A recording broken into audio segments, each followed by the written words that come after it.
Okay, hello everyone. It's good to see you again, and this is my second YouTube posting. The first, you'll remember, was about the problem of evil. It's been up for 10 days or so. This is about miracles. You'll notice the chapter by that title. And this is an interesting chapter. It reminds me of the mystical/religious experience chapter. The principle of credulity comes into play. Remember Richard Swinburne's principle of credulity from that chapter. And also skepticism about them comes into play. So I want to first define by the Stanford Encyclopedia of Philosophy gives a definition of what a miracle is. They go with David Hume's definition. Of course, we've encountered David Hume before with all his counter-arguments for the existence of God. David Hume living from 1711 to 1776. But Hume, in his Dialogues Concerning Natural Religion, famously defined a miracle as, quote, a violation of the laws of nature. And this definition, it says there, has been the focus of a lively discussion ever since. Of course, someone, the author of the article on the internet, the Stanford Encyclopedia of Philosophy, says, well, the concept of a miracle predates any modern concept of natural law by many centuries. So, meaning that laws of gravity, laws of motion were part of modern science, and people have been reporting miracles long before then. So, a slight adjustment then in the definition. One benefit of defining miracles in terms of violations of natural law is that this definition entails that a miracle is beyond the productive power of nature. But if that is the key idea, then it's hard to see why should we not simply use that as a definition. So a miracle is an event that is beyond the productive powers of nature. So miracles, what kinds of things? Well, the garden variety miracles that we've encountered in Scripture and so forth, miracles like a blind man suddenly made to see, a staff turned into a snake, water turned into wine, things of this sort, things that are, in fact, beyond the productive powers of nature. Some people use the term, enlarge it, make the concept a little more elastic and say things like, well, this person recovered from the cancer suddenly, and this is a miracle. Jimmy Carter is the oldest living president ever. He had brain cancer just a few years ago, and some people might explain his remission from brain cancer as miraculous. Not everyone agrees with that because they will cite some medical reason why he recovered from the cancer and not have recourse to divine intervention. But if you believe it is a matter of divine intervention, then you are arguing for miracles.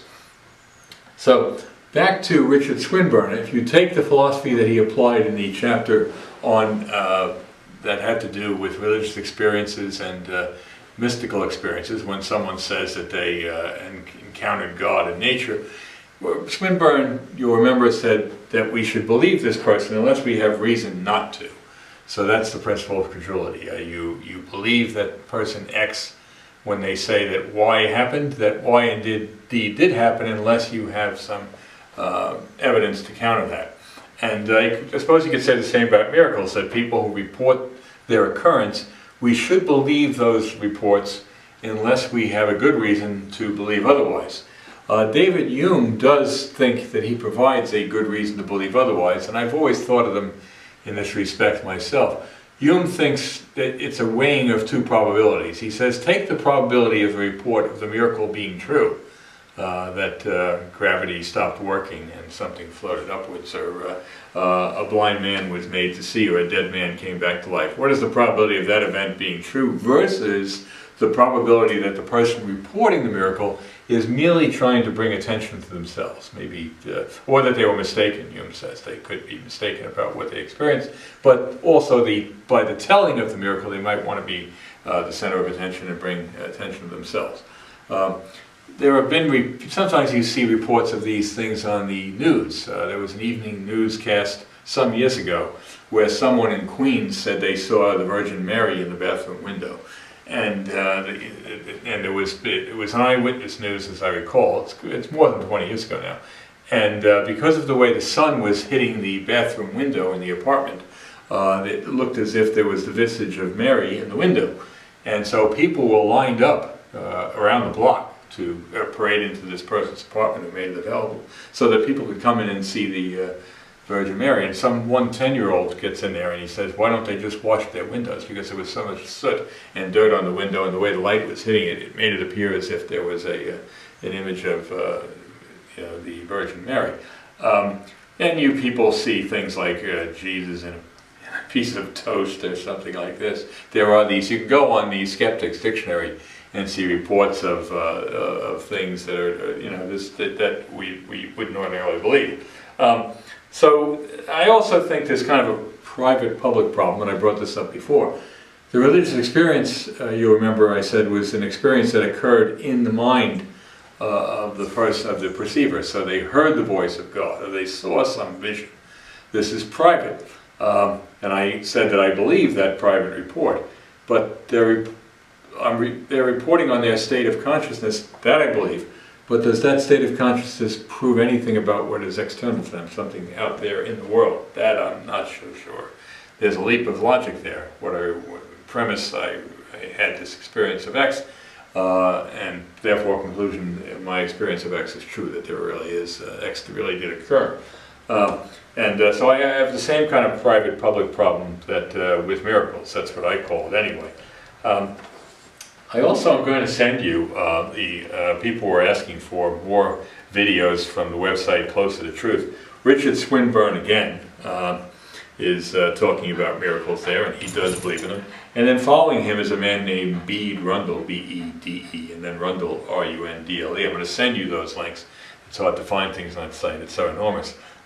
So when this goes up, I'll send them with you. But I also want to add one more thing to the idea of miracles. No, I give no pretense to having gone through the whole chapter here. I've just kind of jogged your mind a bit. I think belief in miracles is dangerous, and I'm going to make it very contemporary what I'm going to say. About 3 weeks ago, the president said that the coronavirus may miraculously disappear. It just may come about and disappear. And he also said that the warm weather could knock it out. Some people believe this, he says. That's dangerous to believe. If there are people there who believe his reports on these things rather than the reports of the scientists like Dr. Anthony Fauci, this could result in the loss of lives. People do not stay at home, and they do not follow rules regarding social gathering. And in fact, we still have 8 states as of today who are not following stay-at-home laws. And so are they listening to him? The idea of miracles in this case, the person who believes in miracles marks them as kind of anti-science, or that they're not believing in logos but mythos. Logos being mathematics, science, evidence, information. Mythos believing in some supernatural explanation of events. Always rather dangerous. And there may be an inverse ratio in this instance of the propensity to believe in miracles and the lack of intelligence. To just come out and say it's a miracle if this is going to happen. Not according to doctors, it's not a miracle if this is going to happen. Anyway, I hope you will enjoy this video, and I will send you the links that'll give you further reading. And I hope you're doing well. I trust that you are, and listening to science, not miraculous explanations of things. See you soon. Bye-bye.